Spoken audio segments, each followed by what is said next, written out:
বিজেপির ব্যাখ্যাতে তো আমি যেতে পারি না। আমি যেটা বলেছি ওটা একটা রাজনৈতিক বক্তব্য, রাজনৈতিকভাবে বলেছি। যাদের বোঝার তারা ঠিক বুঝেছে। আমি ফ্যাকচুয়ালি কিছু ইনকারেক্ট বলিনি। এখন আমি যাই বলি বিজেপি ওটাকে ইস্যু করে কিছু একটা অপব্যাখ্যা করে। আমি বাংলায় যখন বলেছিলাম মুন্ডু কাটা, আপনারা তো জানেন সুকুমার রায় কোদাল দিয়ে চাচ্ছি। এখন যদি মানুষ না বোঝে তাহলে কিছু করার নেই। ওরা সব কিছুকে নিয়েই ইস্যু করতে চায়, সেটা ওরা করতেই পারে, আমার কিছু যায় আসে না। আমি যেটা পরিষ্কার বলছি যে মমতা ব্যানার্জি যা করেছে, একটা জিনিস বিজেপির বোঝা উচিত।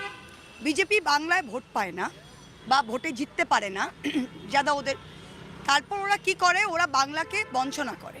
ওরা বাংলার রাস্তার টাকা কাটে, বাংলার বাড়ির টাকা কাটে, বাংলার নরেগার টাকা কাটে।